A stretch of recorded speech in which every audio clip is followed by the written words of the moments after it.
Welcome to the Career Change Podcast, where you'll discover the frank and practical advice and resources that are already proven to work in the real world when it comes to changing careers or figuring out what business is right for you when you are a smart but likely also stuck, overwhelmed, or overthinking person in your mid-30s, your 40s, your mid-50s. I'm your host, Rikke, Hansen, a career change advisor, entrepreneur, and former corporate HR professional with over 15 years experience of helping thousands of people just like you identify or create careers or businesses that are both meaningful and future-proof. Welcome home. Hey, it's Rikke here. Welcome to episode 65 of the Career Change Podcast. Let's talk about career enjoyment span and how you can stop putting your life on hold after 40. So do you feel like your current career is a holding pattern for your real life? Then this episode is for you. Because as a career change advisor, specifically for professionals over 40, I spot this holding pattern all the time. And you know what? As Gen Xers and elder millennials, many of us, if not most, we grew up learning to aspire to an old version of success that was really all about what you get as a result of doing a certain profession. You get the car, the house, the holidays, the nice school for the kids, you get the handbag, etc. But you get those things as a result of doing the work. But that version of success really neglects the elephant in the room, how you actually feel whilst you're doing that work. Day in, day out, week after week, year after year, decade after decade. So here's my problem with that version of success. You know, if your current career feels like a holding pattern for your real life, then I'd argue that the version of success you've been sold isn't resulting in a day-to-day life or reality that truly feels like you or that you genuinely enjoy. You've literally committed to a career deal that asks you to put your real life and maybe also the real you on hold. And you know what? I really want you to know that you have other, just as viable, if not even more viable, and much more enjoyable options available to you. And just to be clear, when I say enjoyment, I don't mean something fluffy or undefinable. We are talking meaningful enjoyment. I'm talking about intellectual enjoyment, creative enjoyment, enjoying the autonomy and freedom to do things your way, the connection you feel with your clients or your coworkers, all the value factors that matter most to you and that combine create meaning. That's what we are talking about here. And I truly believe that enjoyment is not a nice to have. As you learn later in this episode, it might surprise you, but enjoyment really puts you in a league of your own where you're really hard to compete with, if not impossible to compete with. And it also future-proofs you and makes your work life much more sustainable. Whereas what I've seen again and again are real-life examples of how it's not sustainable to keep doing something you don't enjoy without injuring either your mental or your physical health. And also, most of us over 40 still have many more years left to work ahead of us. So I really recommend that it's time to move past an older version of success that asks you to put your life and enjoyment on hold for those coming years too. So let's talk about how. I want to introduce you to a concept that I've been talking to my clients about for over a decade, but that I only really managed to find a good name for about 3-4 years ago when I had a health scare. And I picked up a book on health science that talked about lifespan versus health span. Now, doctors, they've argued about the exact definition for health span, about what health span actually means for decades. But the underlying idea goes back to John Rove and Robert Kahn, who published an article in Science back in 1987. And they argued that the goal of medicine should shift from merely increasing lifespan to extending the period of full healthy function.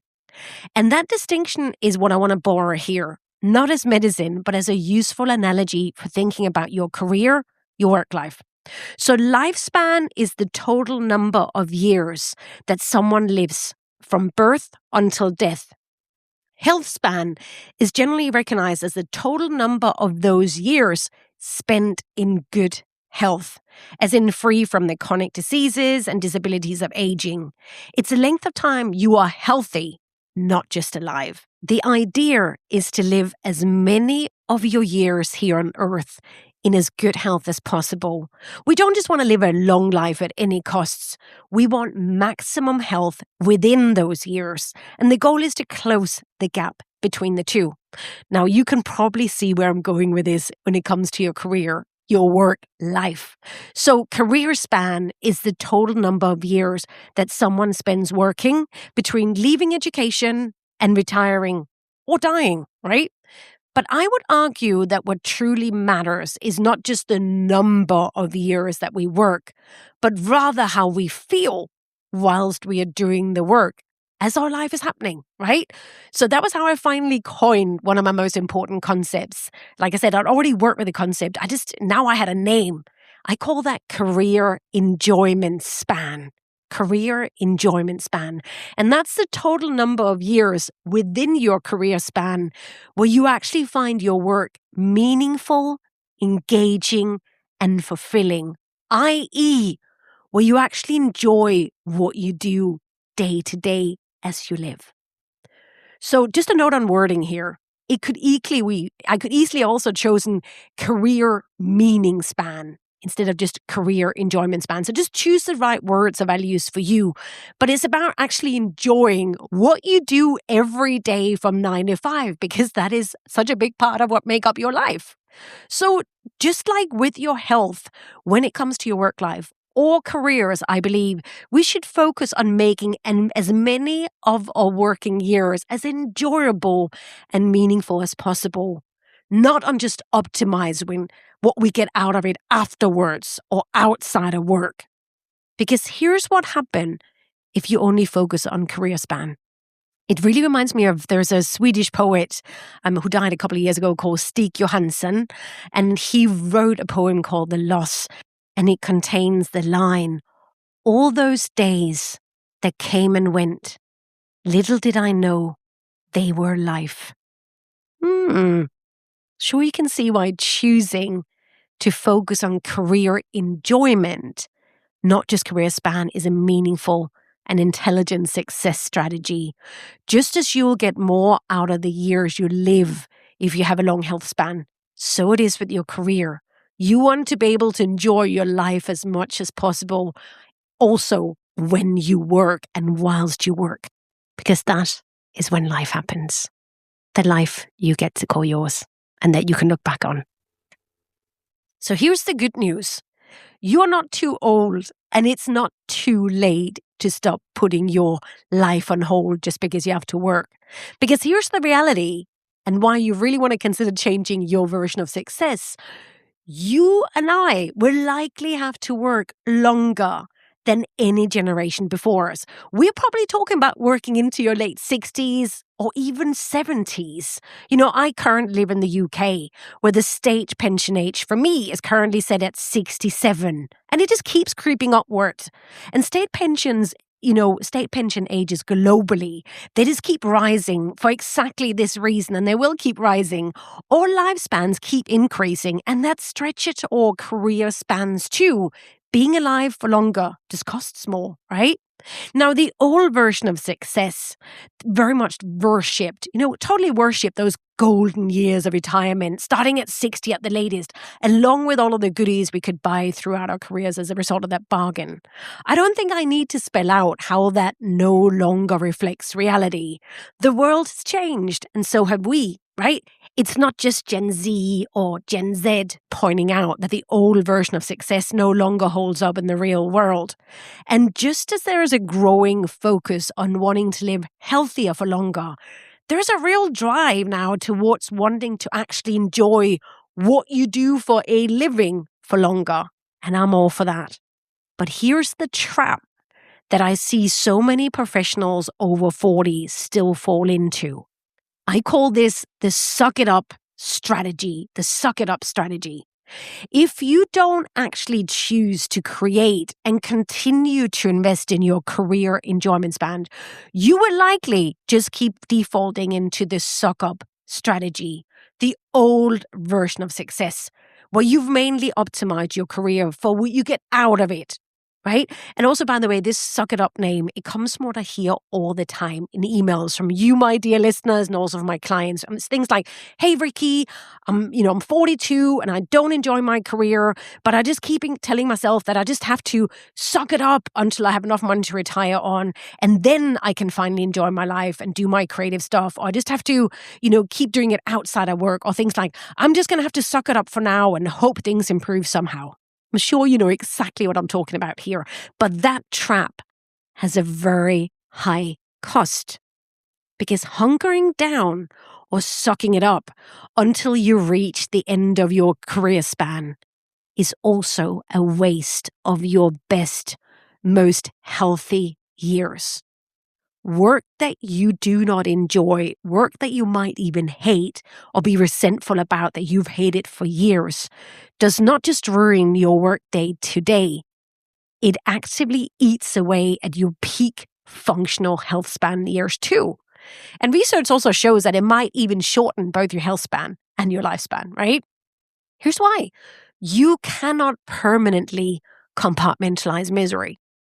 You cannot permanently compartmentalize misery, even if you kid yourself into thinking so, because the toll of your work life will bleed over into every other area of your life. And if you're only in your 40s or even early 50s, then with those many years of work still ahead of you, that is a very, very long time to continue to keep your enjoyment part. That's a lot of days ahead to just suck up and endure. And remember the poem, all those days that came and went, and he didn't even realize they were his life. So let's make this land. What about you?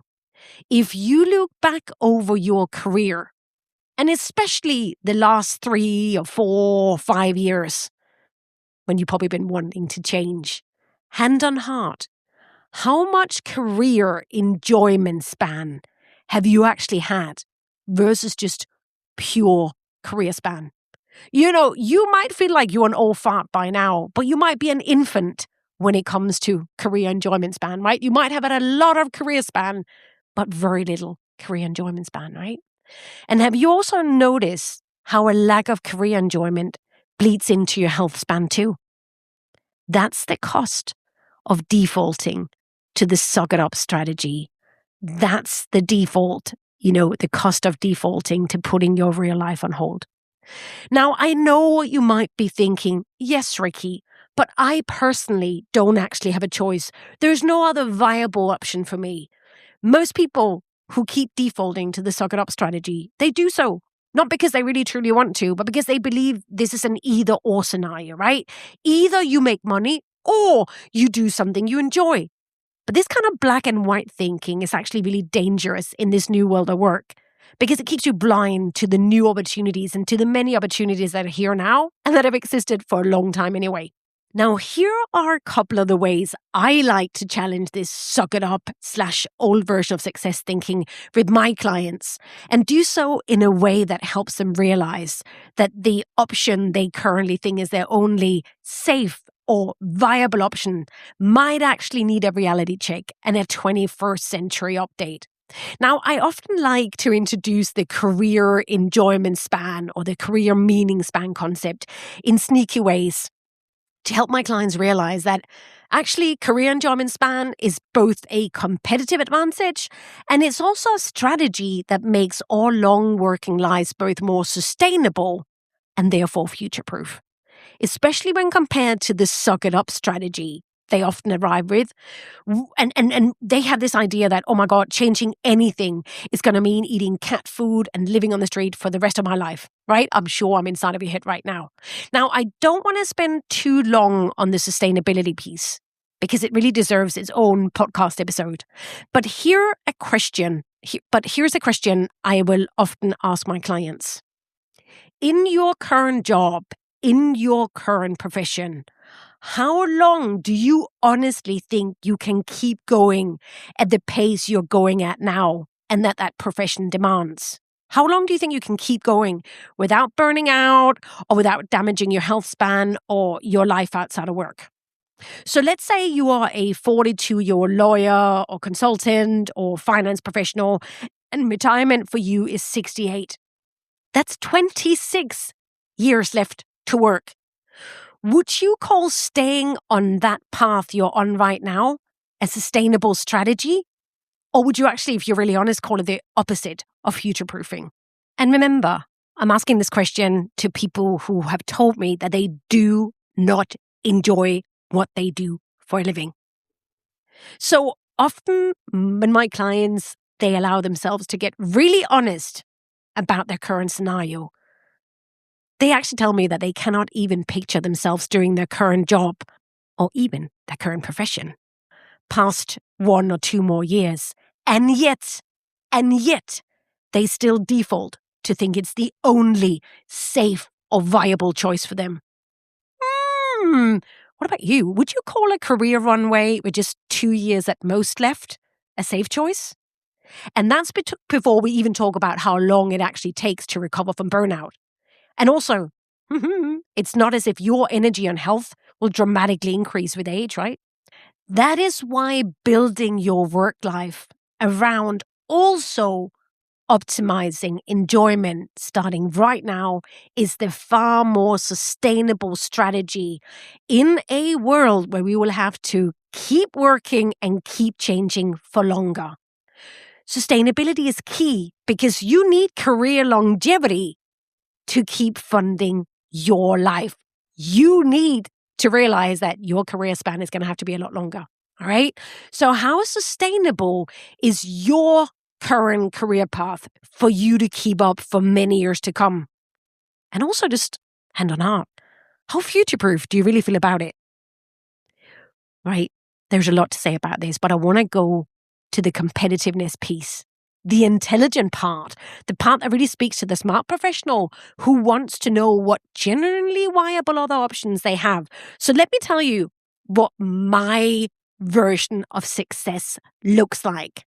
And it's also, by the way, one that a lot of my clients, they end up adopting or translating into a new way of working for them because it's one that energizes rather than exhausts. So let me ask you this. Have you ever come across someone who was exceptionally good at what they did for a living? They had mastery, right? It's amazing when you see someone who has mastery. But you know what? I want more than that. I want something much more meaningful, much more enjoyable. What really blows my mind and what I admire in others and always works towards myself is when someone doesn't just have mastery, but they also clearly enjoy what they're doing whilst they do it. Let me repeat that. They don't just have mastery, they also clearly enjoy what they're doing whilst they're doing it. When I see that, I literally have that kind of, I'll have what she's having reaction. You know, that when Harry met Sally moment. Because that combination, mastery plus enjoyment, it really puts you in a league of your own. Just imagine how your experience of life would dramatically change and how your enjoyment would increase if you actually were not just good at what you do for a living, but you enjoyed it.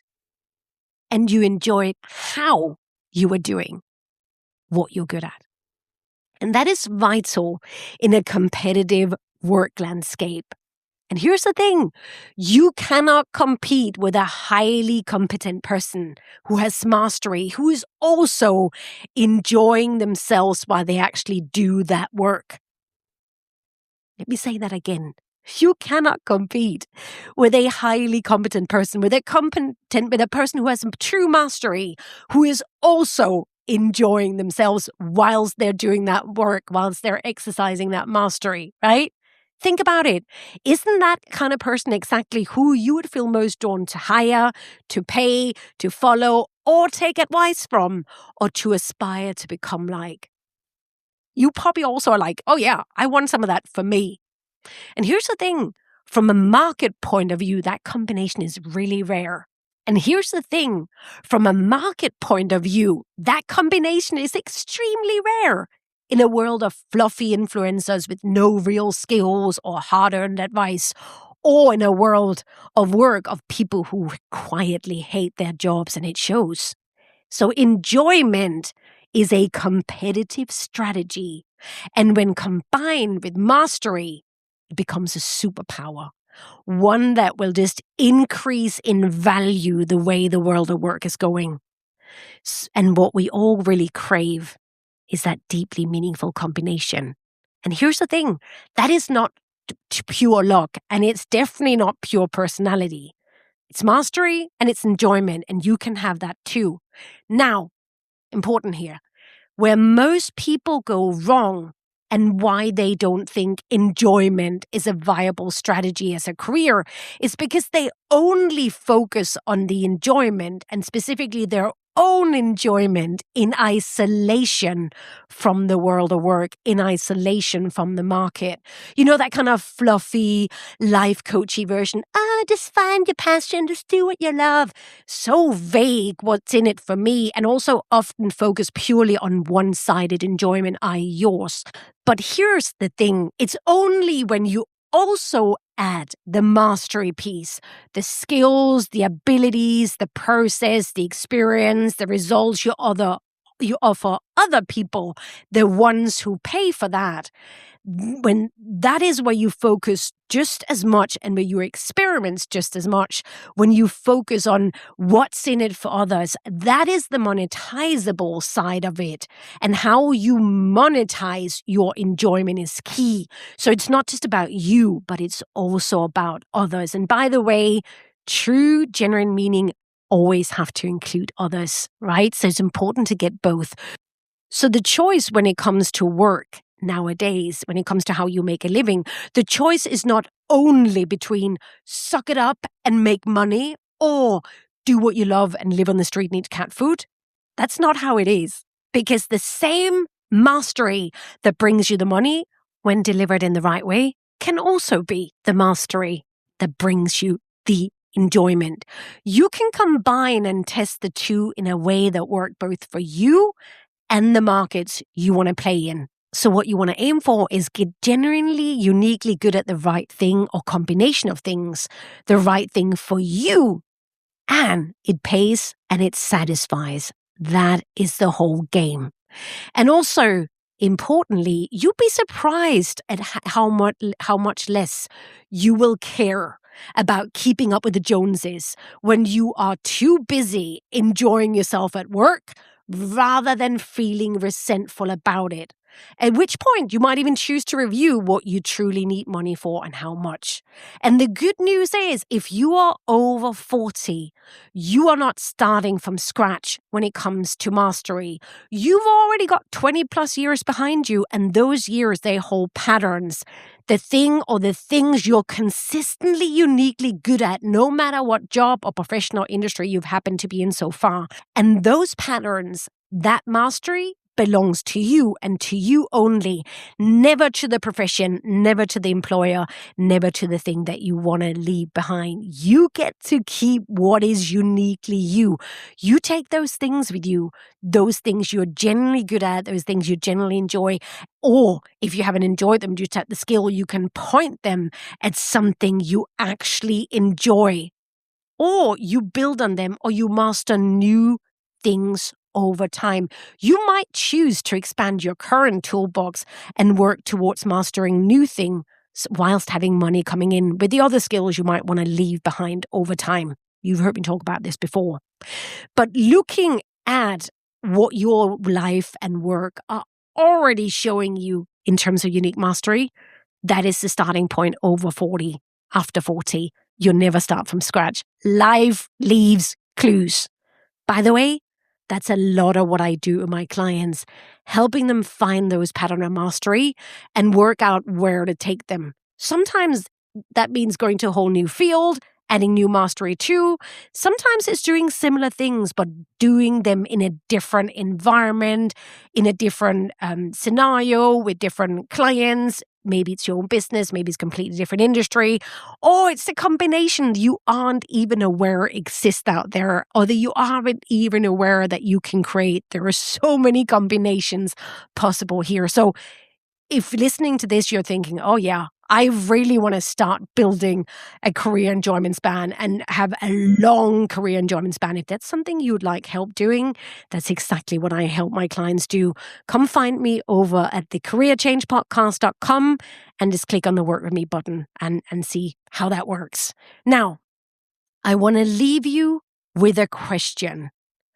What version of success are you willing to trade your life energy for hour after hour whilst you keep working for the next 10, 20 or 30 plus years? There are no perfect solutions or answers to this. Only trade-offs you decide are truly worth making. So make them matter. Make them meaningful. Personally, I rewrote my version of success over 20 years ago after spending years in the old corporate success scenario. Back then I chose to stop putting my life on hold and get really honest about what mattered most and what trade-offs I was willing to make. Because here's the thing, it was a lot more, and it is a lot more important to me how I feel whilst I do my work than how it might look to others and help me judge by others. And I revisit my version of success regularly to make sure it still excites me and also that it reflects the world of work. And I update when needed. And that's exactly why I am not afraid of continuing to work for the many more years to come, because I know I'm living right now. I don't have to put my life on hold. I know how to squeeze the most out of it. And I want that for you too. So bring it. I'll see you over at thecareerchangepodcast.com. Thank you so much for listening.